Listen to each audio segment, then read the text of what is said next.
¿Cómo estás, Marcos? Buenos días, Marcos Pérez Esquer.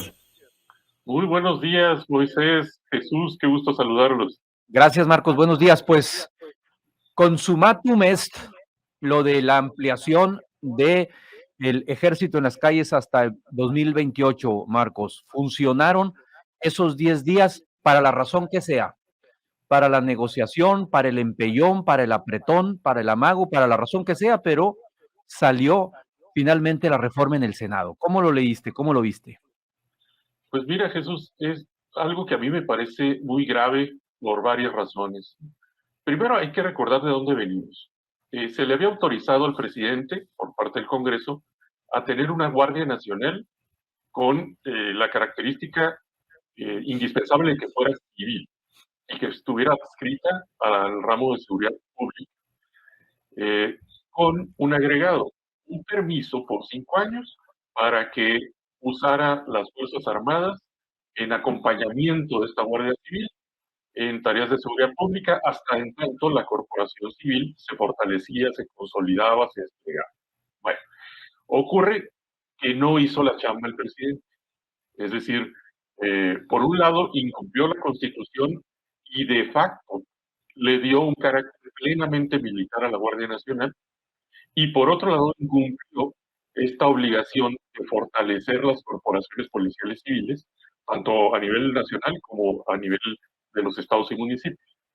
Entonces, calculo que cuando se acabara el permiso de los 5 años, iban a estar ya muy próximas las elecciones para su sucesión, y que iba a ser el peor momento para evidenciar que no había hecho el trabajo y que nos íbamos a quedar sin soldados y sin policías en el peor momento político. Entonces impulsa pues que le hagan una extensión del permiso para disponer de las Fuerzas Armadas hasta el año 2028, una vez que él ya no esté en la presidencia. Entonces le pasa la papa caliente a su sucesor o sucesora y a los militares como tal. Todo a partir de que el señor no hizo su trabajo. Es decir, tenemos en el fondo un presidente que es un candidato eterno, pero que no ha sabido ser presidente, que no gobierna en realidad, que no hace las cosas. Entonces, pues poco a poco ha tenido que acudir a los militares, pues que más o menos resuelven las cosas, que saben obedecer, por lo menos hasta ahora, y que pues le resuelven esta falta de acompañamiento por parte de su equipo político, pues porque se rodeó de gente inepta, pero muy leal, ¿no? Él lo dijo en su momento, me basta con un 10% de capacidad y un 90% de lealtad. Bueno, pues esto se tradujo en pura lealtad y pura ineptitud. Entonces, ante eso, le va cediendo el presidente a los militares. Y esa es la parte que a mí me parece sumamente preocupante, Jesús, porque más allá de la seguridad pública, que ya de suyo es importantísimo, se le están cediendo al ejército grandes porciones de la administración pública. Empezamos con la construcción de aeropuertos, de trenes turísticos, el Tren Maya, pero también de la administración en los propios aeropuertos, puertos, aduanas.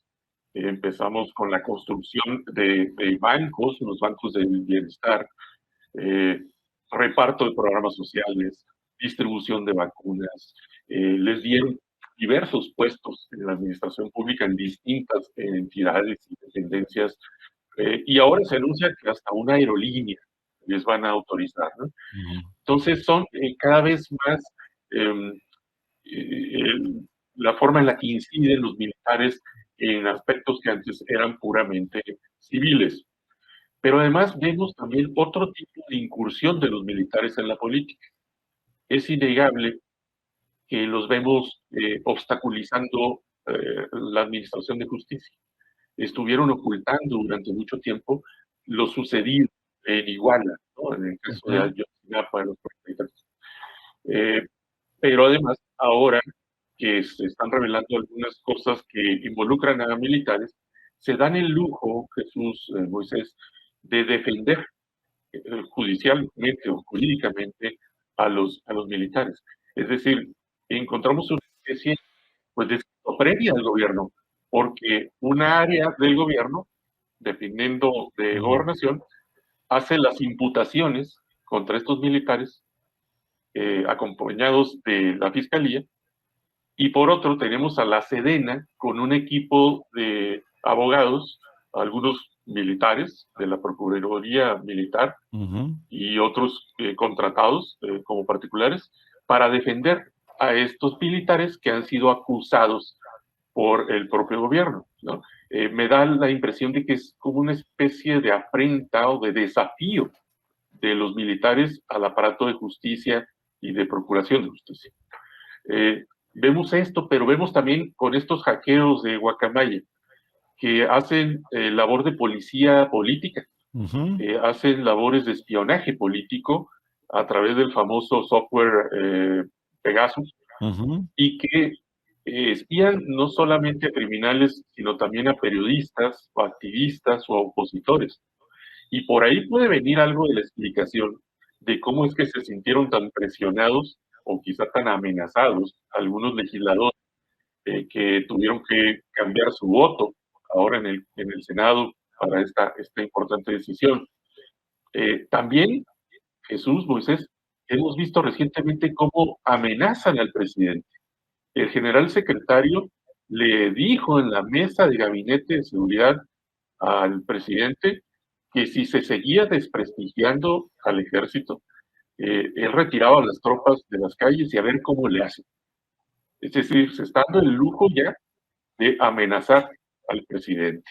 Precisamente esta última expresión, Marcos Pérez Esquer, tiene que ver con lo que se dejó de hacer, que lo decías tú al principio.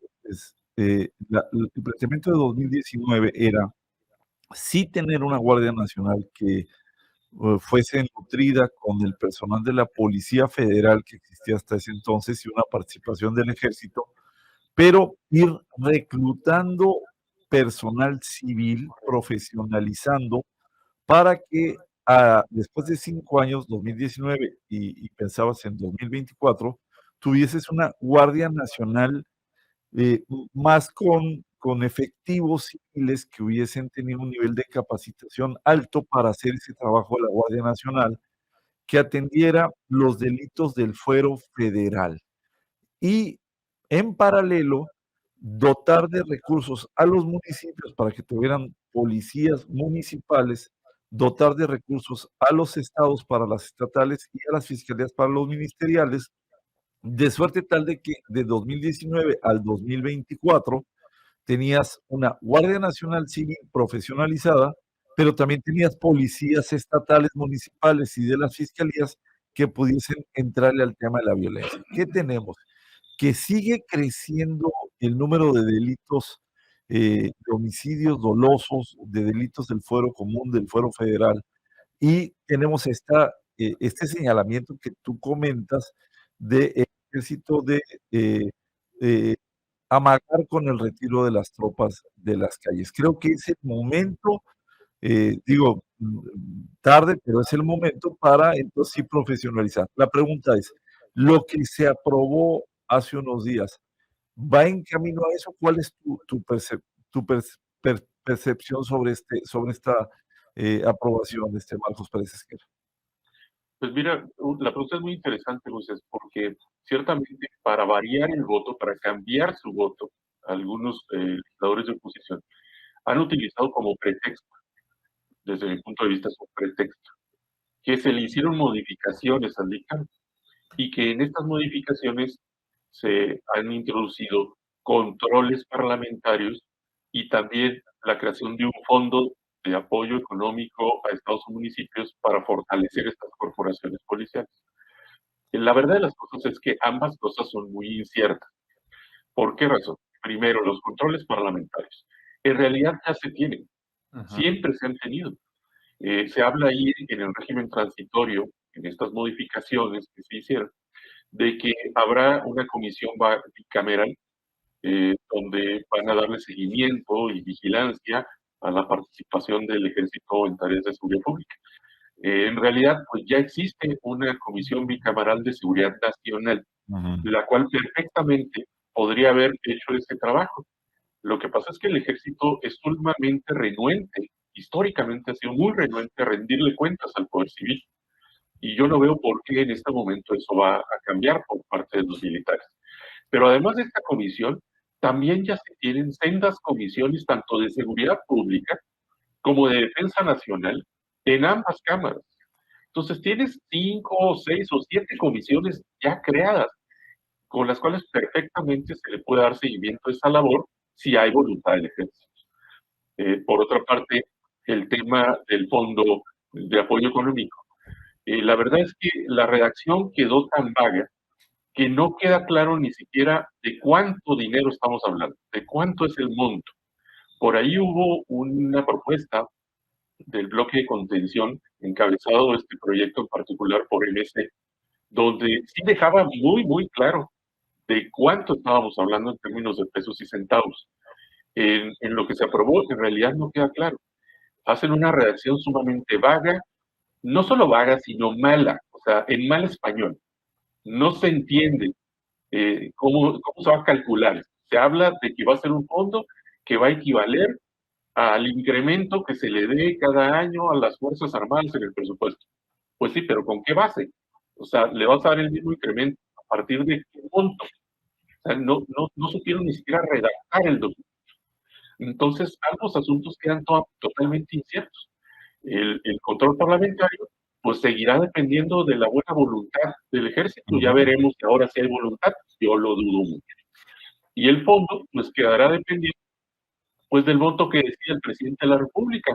Y lo que hemos visto hasta ahora es que tampoco tiene el señor voluntad de apoyar con dinero a los estados y municipios para el tema de la seguridad. Lejos de eso, ha venido recortando esos recursos. Basta decir que en 2018 el FAS y el Fortasec sumaban 12,000 millones de pesos. El FAS se ha venido reduciendo y el Fortasec se eliminó, de tal suerte que en este 2022, perdón, el monto es de 8,000 millones, o sea, 50% menos si comparamos cuando él arrancó su gobierno a como estamos ahorita. Entonces, eso evidencia que él no tiene voluntad de apoyar a los estados y municipios en esto. Y si no le dejamos claro en este documento cuánto dinero le tiene que entregar, pues va a seguir dependiendo de su voluntad. Y esa voluntad pues no se ve por ningún lado. Entonces, por eso lo veo como un pretexto, Moisés. Yo creo que se sintieron presionados, muy probablemente amenazados, algunos de ellos quizá comprados, y utilizaron como pretexto pues que hubo modificaciones y mejoras al dictamen y que por eso variaron su voto. Lo cierto es que hay otras razones de fondo. Es cosmético pues, la aprobación, pues. Marcos, a ver, una cosa también quedó clara aquí, que una especie de reconfiguración de las fuerzas políticas, particularmente el Senado. Y esto pudiera pensarse o pudiera ya empezarse incluso a especular que tendría también alguna consecuencia cuando se vote la reforma electoral. ¿Alcanzas a ver, tú coincides con esa idea, coincides con esa visión, con esa versión de que le pegó fuerte en la línea de flotación al bloque de contención o a la alianza opositora a esto y que estos legisladores que apoyaron al oficialismo ahora lo podrían hacer otra vez con la reforma electoral? Fíjate que es también un planteamiento muy, muy interesante, Jesús, el que haces. Y yo difiero un poco de esa versión. Okay. Por una parte, no creo que la alianza esté muerta totalmente. Ahí difiero también de lo que ha dicho nuestro paisano Jesús Zambrano, en el sentido de que la alianza está aniquilada. Yo no creo que esté aniquilada porque el PRI en su conjunto no está representado plenamente por Alito. Aquí lo que sucedió es que se perdió la confianza primero en Alito y después en algunos otros personajes, pero no en el conjunto o el universo, digamos, del prismo nacional. Yo veo que, por ejemplo, de cara a las elecciones locales del año que entra, perfectamente el PAN y el PRD se podrían sentar, para el caso del Estado de México, con el gobernador y la dirigencia local del PRI, hacer un acuerdo muy local. Y lo mismo en Coahuila. Estos personajes que lideran el priismo en el Estado de México y en Coahuila, pues nada tienen que ver con todo lo que ha sucedido en el Congreso. Pues yo no veo por qué no podrían hacer un acuerdo ahí. Por otro lado, sí se abre algo que parecía que ya se había cerrado, que es la posibilidad de una alianza con MC. Es correcto. Si bien MC no ha cambiado su postura, lo cierto es que lo que sucedió en el Congreso sí, digamos, trabó un acuerdo mucho más sólido entre el PAN, y sobre todo el PAN y MC, que pudiera derivar en algo electoral. Eso por una parte. Y por lo que tiene que ver a tu pregunta, Moisés, de qué podemos esperar con el voto respecto de la reforma electoral. A ver, yo creo que es una situación muy distinta a lo de la Guardia Nacional, por dos razones. Primero, porque en la reforma electoral estarán en juego intereses directos de los partidos. Entonces, no es lo mismo votar por algo que no te afecta directamente que votar por una reforma electoral donde tú solo te estás haciendo harakiri, estás debilitando a ti mismo como partido, pues es algo muy diferente. Para poner en juego intereses muy particulares y eso lo vuelve un fenómeno muy distinto. Y además, ya no jugará la presión que seguramente hubo por parte de los militares. El asunto electoral a los militares no les interesa para nada. Entonces, son dos elementos que me parece que indicarían que estaremos en un escenario muy distinto cuando se venga la votación de la reforma electoral. Por lo tanto, confío, en resumen, en que la oposición a esta reforma se mantenga. Hay un elemento interesante en la elección del Estado de México. Hace unos días hubo una reforma en el Congreso del Estado de México para oficializar los gobiernos de coalición.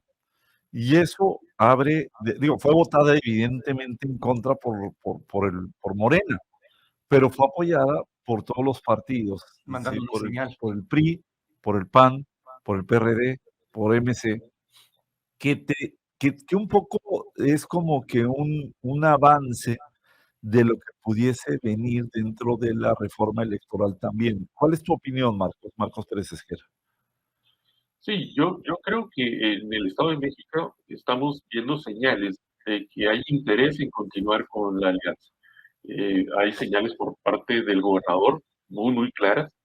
Hay señales también por parte del propio PAN, del PAN local, me refiero, ¿no?